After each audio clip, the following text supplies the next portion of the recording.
getting up. We're gonna move spots, gonna look for some birds, try and get on them. I don't know. It's a pretty cool morning. I think we'll probably get on one.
After those does, we decided to head into the woods and try to strike up a bird.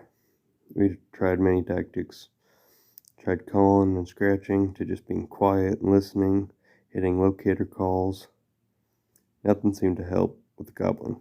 One thing I've learned in 12 years of turkey hunting is sometimes just covering ground and laying eyes on a bird can be more helpful than getting one to gobble. Because sometimes once you're in distance, you can get them to gobble. Eventually, we get up on this hill into the field, look out across, and wouldn't you know it, we see birds.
Well, I don't know what happened. They were 300 yards out, maybe more.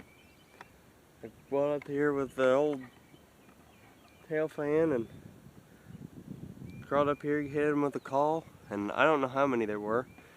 There's, I think, 10 to 12. 4 longbeards, which we haven't heard any in the last week and a half. And I crawled up here. All of a sudden they started running into me. As they ran into me, about 30 yards behind them, I see a coyote run out and start chasing them. So either they're running to me or running away from him, but they're coming right at me. Well, obviously, once you watch the video, that they were coming to me because they ran right to me and started putting and drumming, and they gobbled right in my face. And then they got about 3 yards, and I dropped the fan, and I blasted him. And as you can see in the video, I hit him, it rolls him. I turn around to celebrate, and I turn back around and he's running away. But we're trying to find him. It's been about 40 minutes, I think, since I shot him. We've walked up and down, but I'm out of shells. But I'm going to show you what we found. So, as you can see, there's feathers everywhere. And then we're starting to, you can see here, there's some meat on them feathers, some meat on that feather. You come over here, there's feathers. See some blood and a chunk of meat there. There's blood there. Some feathers. Keep following this up. And there's blood. And then we kind of lose blood. And I found some more blood down there, but I haven't found it yet again.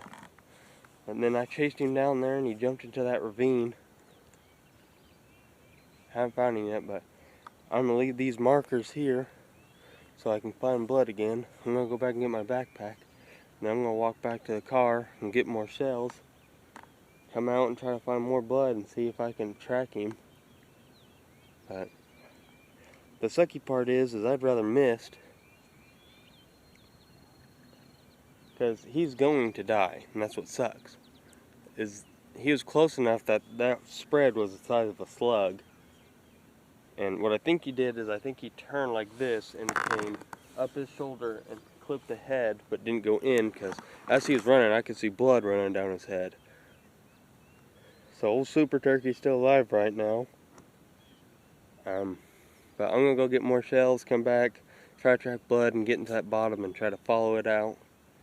See if I can find him. If not, that coyote's probably gonna find him behind me. So William's gotta get back to work. So I'm gonna have to start tracking by myself, because I took off today. So I don't know what happened. Hopefully we find him, because that was a pretty cool hunt to not have the bird in my hands. So we'll see what happens next. I've watched the footage 100 times now. The only thing that makes sense is that he must have turned and ducked, and I just grazed the top of his head. But I've walked now a total of 4 miles, all the way following this ravine where he ran into. I went on the left side, then I went in the middle, then I went on that side, and then I came back on that side, all the way to the property line and back. And then I stopped and listened, and I haven't seen him, so. Of course, where he ran into this ravine at the bottom of it. When he was running through it, where I lost him at, is a creek at the bottom. So, there's no blood trail. It's now almost 1:30, so it's been 3 hours. So he's definitely still alive. The landowner's son is actually in his truck and watched us from the road. This whole thing go down, so I've been talking to him, because it's just nuts. And if they see a turkey with a broken wing or something walking around here, they're gonna let me know. I'm gonna try to come out here and get him, especially if I haven't killed another one. If I could at least see him and like tell that he's healthy, Or maybe that I just ruffled some feathers and his wing's actually alright. Then I'd feel a little better. But just knowing that he's in there with a broken wing and he's not going to be able to roost tonight and something else is going to get him, just sucks.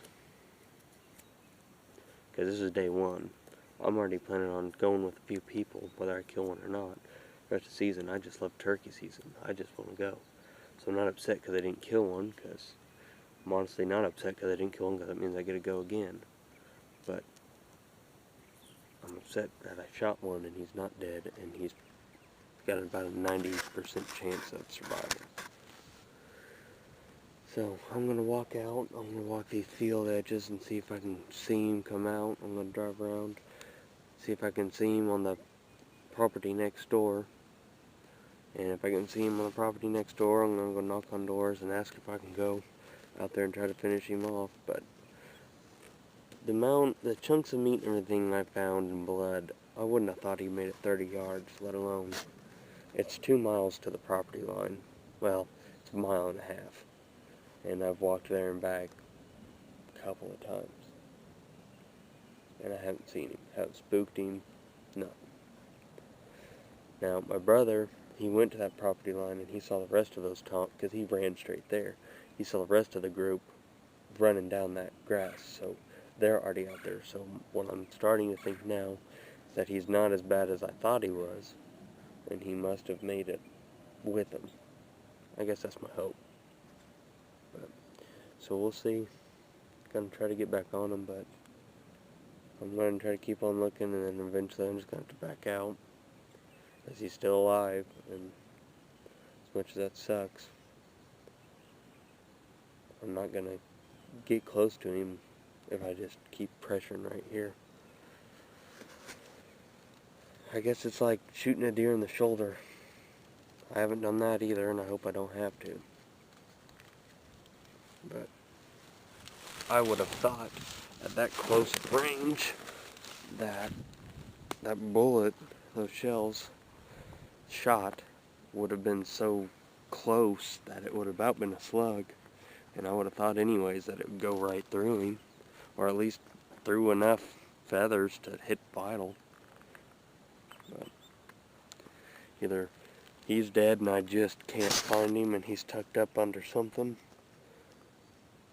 or he's alive, and I think he's alive because I've walked everywhere I've seen him go.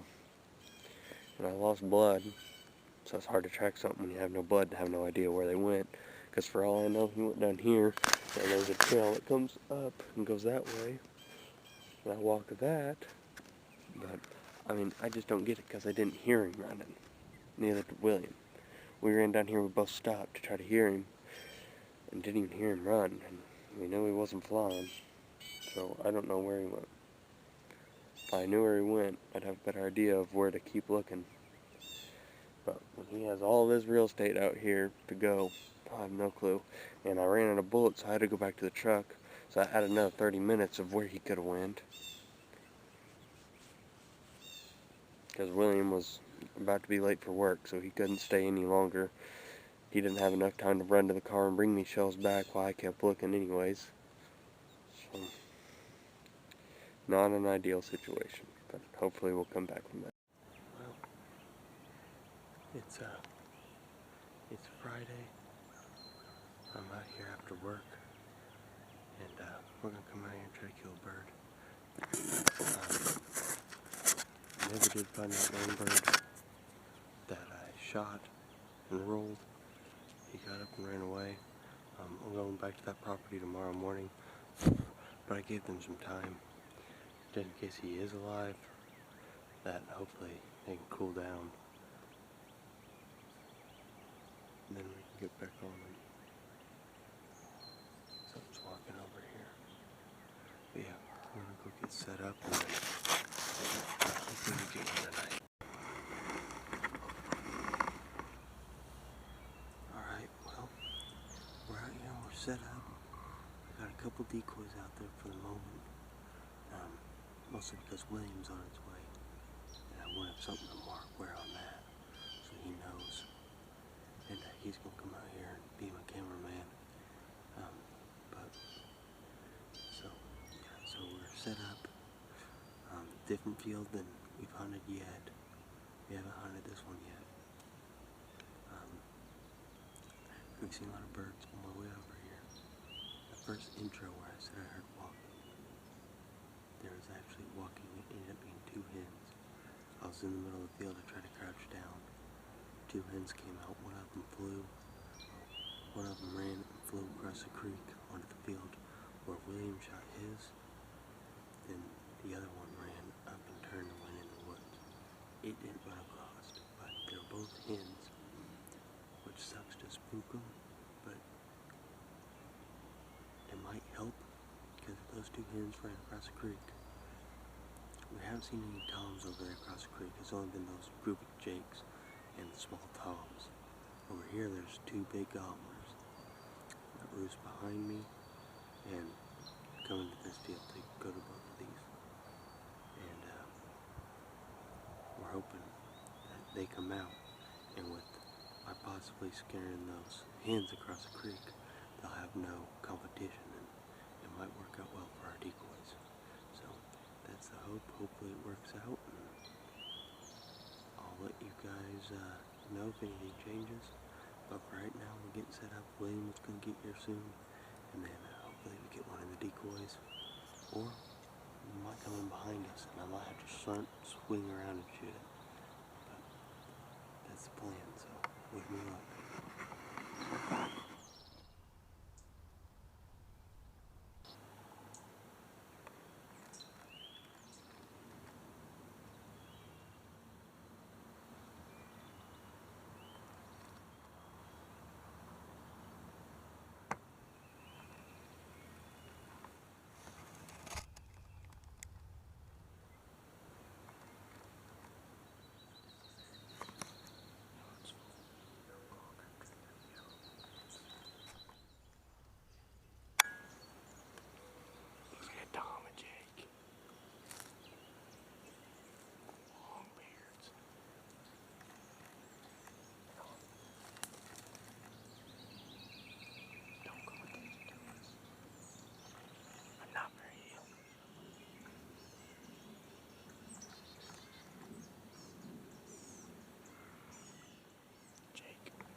It's Saturday morning. Obviously, because it's daylight, I'm running late. I left my alarm clock on silent, so when it went off this morning, I was didn't hear it because it was silent. So my brother, he's already killed the bird. He was just being a cameraman. He was already up, so he just went ahead and went down there just because it was there, and he wanted to listen to birds anyways. So he's down there. I'm heading that way now, and hopefully we can get down there, and they're still gobbling. He says right now they're hammering, so hopefully once they hit the ground, they keep it up, and we can get on one. So we'll see you out there.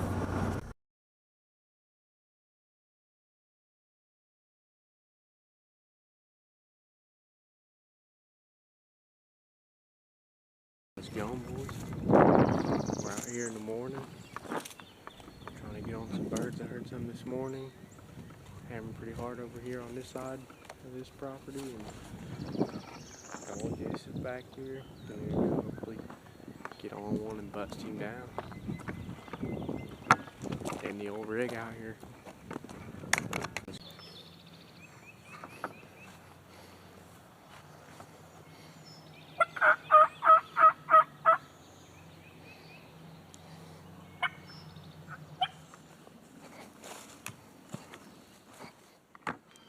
Alright, it's Saturday evening. Didn't have any luck this morning. Tried to strike some up, didn't work out.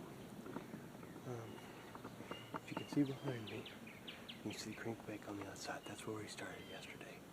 So, right, these two fields are right next to each other. Creek divides them. That side has held two strutters, and they've been there almost every day. Over here, it's mostly jakes and hens. There was one strutter, so we've been over here a little bit, over there a little bit. Well, we all decided to go over there because we roosted them. That night, none of us hunted that morning, we all worked, but came back out, and the 2 strutters are over here.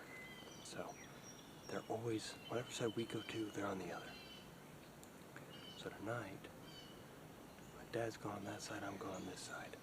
Yesterday I got within 100 yards of those strutters, as you saw us try to bushwhack them. The hens got skittish, and that caused the toms to kind of back up. I think I could have pushed them a little bit and got them to come in, but they were being kind of finicky, and I didn't want to blow them out. So, I don't know if you saw yesterday when I was bushwhacking, I hopped down in a little creek. In between these fields, there's a little swell where the field tile drains to.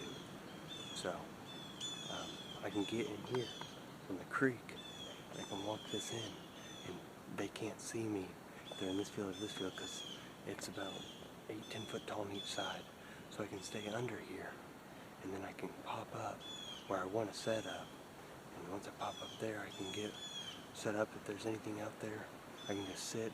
If there's nothing, I might throw some decoys out, and we'll try it. But my dad's going that side, I'm going this side. That way we'll at least see birds, and if there's a ton of birds over here, I can tell him to try to sneak over here. If there's some over there and there's nothing over here, I can sneak over there. But we're going to try to get eyes on both. But we got about an hour till a thunderstorm's supposed to come through, so we're going to try to get it done. Alright, so I just got word from my dad. He's over there. I heard one gobbling. He sent me a text earlier about a longbeard in the field. There's 2 birds. Most likely those 2 longbeards have stuck together, so there might be 2. But he's on the southeast side of the field, and the bird is going north. So I'm going to try to run down this field edge, across the creek, and get on the northeast corner. And then I'm going to let him know if he can move up, and hopefully we'll kind of sandwich the bird and push it one way or another, or one of us will get him. But I'm going to move because rain's coming, and if he's active, I'm going to try to get there. So let's go try to get a bird.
I'm not sure if I got that on film. I literally just ran across that other field. Got back here.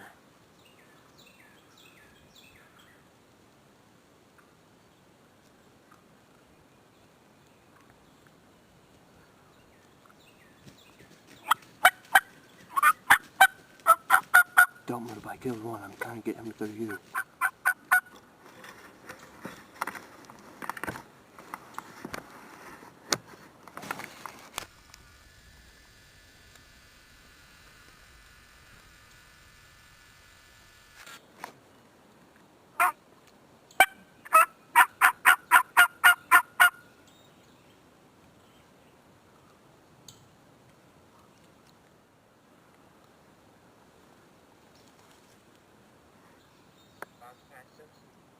Well, guess what? Your brother got one. Really? Yeah, I did. I just smoked a freaking stud. The other one I've kept in the field. I'm trying to get him to walk halfway across the other side. Now I'm going to go out and try to spook him and make him go to his dad's. I'm not sure how good of a video I got, but... So, I'm not sure how good of a video I got because they got close. And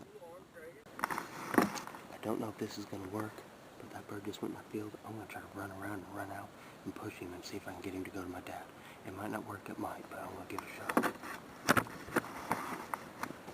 Well, there you go. I apologize if that's not a very good video, but I'm out here by myself. I'm crawling around here with nothing else. We're going to go look at my bird. That actually almost worked. My dad was expecting him to come running out of the field, and when I spooked him, they jumped up and flew over the tree line.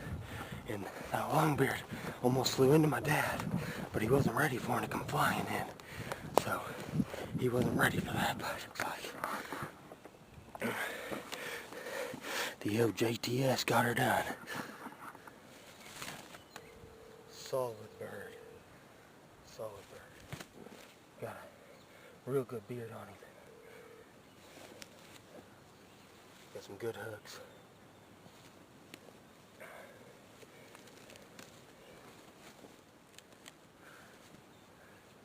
Heck yeah. Let's go. Starting to pour here for a minute, so we're going to make this real quick. The moral of the story is, whenever you fail and you fail bad, keep at it. Because old William was with me when I blasted one and it got away. So just keep after it. Get back in the turkey woods because it's always worth being there. So if you haven't got one yet this season, get out there because it's worth it. Unfortunately, with the storm rolling in, we didn't have time to do a proper outro. But afterwards, taking these videos, we headed back to the house to show the bird off and tell our stories to our family. One thing that I've had to learn is you're going to fail, but you got to pick yourself out and get back out there. Last year was the first turkey I'd ever missed completely. This year was the first turkey I've ever hit and didn't kill. It's my 12th year turkey hunting. Sometimes it's not our first or second year that we fail, but it's our 11th and our 12th. But any successful hunter will tell you that you're going to fail. It's inevitable. But it's picking yourself back up and filling that tag after you failed that makes it so much sweeter. So get out there and fill that tag. Get back in the turkey woods. It's an adrenaline rush you'll never forget.